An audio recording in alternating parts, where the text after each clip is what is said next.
Hi, this is Ale from Pro Music, and in this video I'm going to show you how to take a chord progression made with some basic triads in its root form, which sound like this,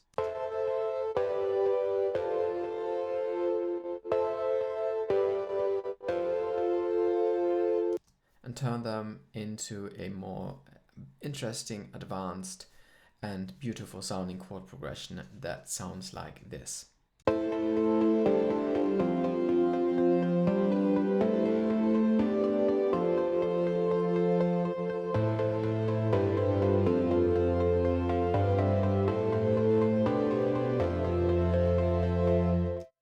So start by finding a suitable chord progression that carries the emotion that you want to convey to the listener. To demonstrate you all those techniques, I've chosen a chord progression that I like in its very basic form. So my chord progression is in the key of A minor and starts off with A minor, the 1, goes to the 7, the G major, to the 6, which is the F major, and then it basically just repeats itself. So it sounds like this.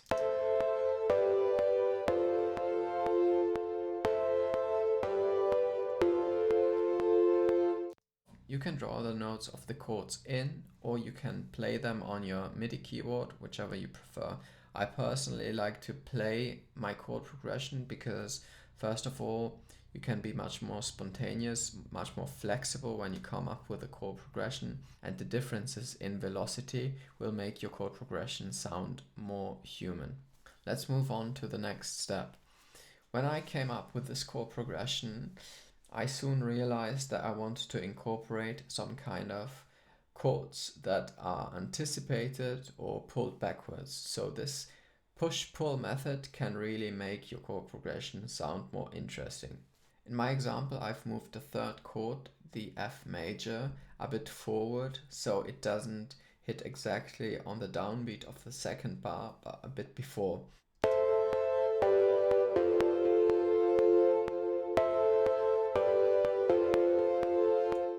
This can give your chord progression a lot more movement and make it sound more interesting. And let's immediately move on to the next step, which is to add passing chords or passing notes to your chord progression. Let's listen to what I've done here first.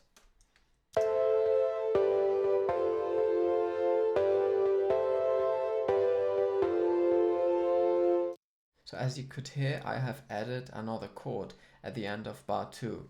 And this chord, which really has the function of a passing chord in this example, connects the first 2 bars with the third and the fourth bar, which are basically the repetition of them. The chord I've chosen is G major.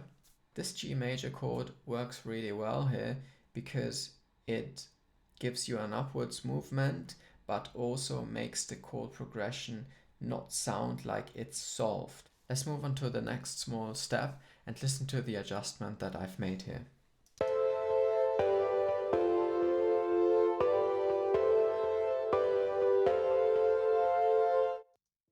I only changed the ending here because at one point you will have to kind of zoom out and look at the chord progression as a phrase as a whole, like you want to see the bigger picture of the chord progression, and that is what I did here. And I saw, okay, after the first 2 bars it goes nicely into the third bar with the passing chord, but then nothing much happens at the end of the chord progression, and decided that I want my chord progression to end more with an upbeat, more triumphant feeling.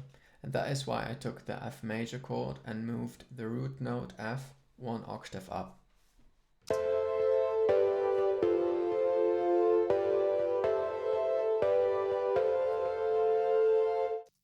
You could achieve kind of the opposite, more like a melancholic sounding ending with a downwards movement of your chords or certain notes. So an example with the downward movement of this chord progression could sound like this.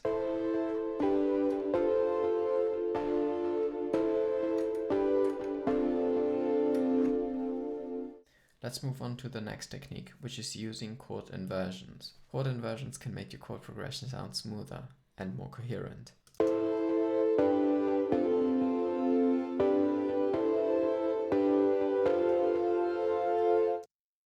Playing around with chord inversions, you will also notice that the register will shift slightly, because the basic concept is that you use the notes of your triad and move them up or down an octave.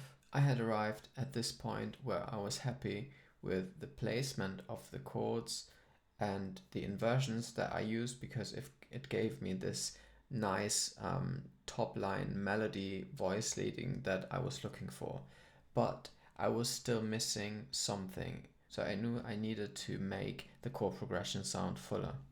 I have used the root note of each chord and added them an octave lower.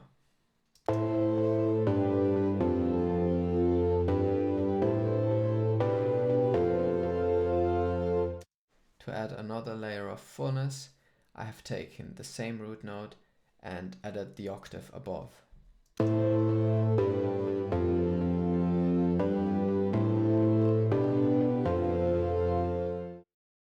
Let's look at the next technique, which we can use to enhance our chords and make them sound more exciting. And this is where it gets really interesting. I love this concept. It's about adding notes on top of your chord, which are not already in your chord formula, and thus creating extended chords. And after some experimenting, I've come up with this.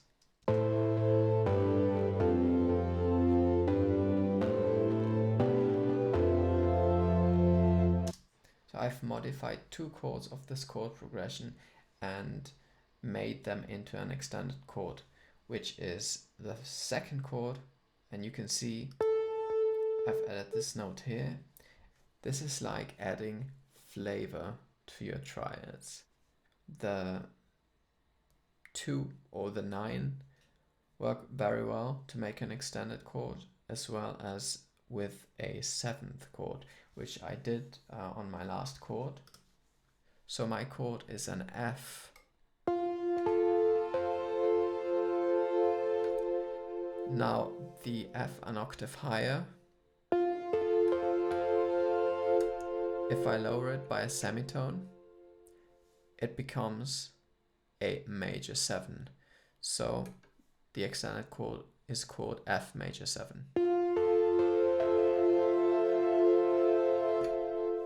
To embellish this chord progression, I've decided to add a counter melody.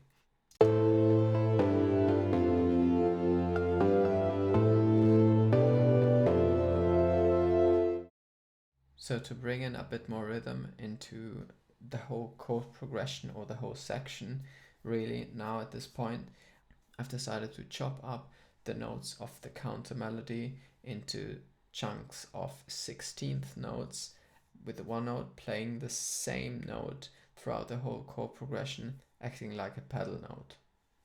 Let's see how it sounds.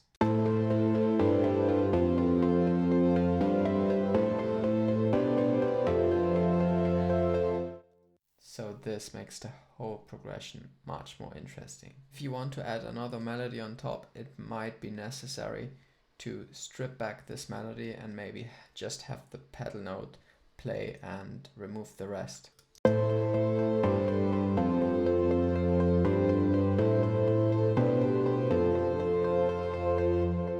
You can lower the volume of this to tuck it back even a little more.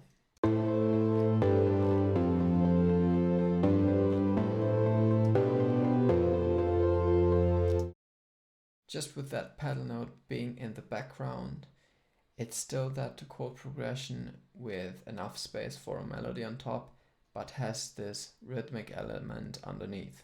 Now we've pretty much arrived at the end, and at this point you will probably want to think about some kind of arrangement of your song, and if you have achieved a full nice sounding chord progression and you bring it into an arrangement, you can start to take away some layers.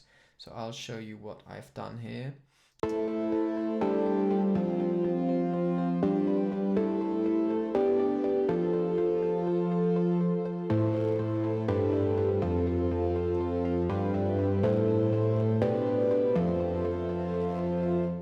In the first 4 bars, I decided to remove the lower octave to make it like less full, to make it sound a little bit more sparse. The second time, when the whole chord progression repeats itself, you can add the lower octaves back in and make it sound much more fuller. And the same thing with the counter melody. As you can see, I took back some layers. I removed some notes from the counter melody which come in later, the second time, and I've left these as you saw before. I made some adjustments here as well. Now, to add on to this last point with the arrangement in mind, I just wanted to show you that when you have a chord progression like this and you use kickstart on it, which basically is a sidechain compression that is applied to the channel, you can immediately make your chord progression sound like a dance song.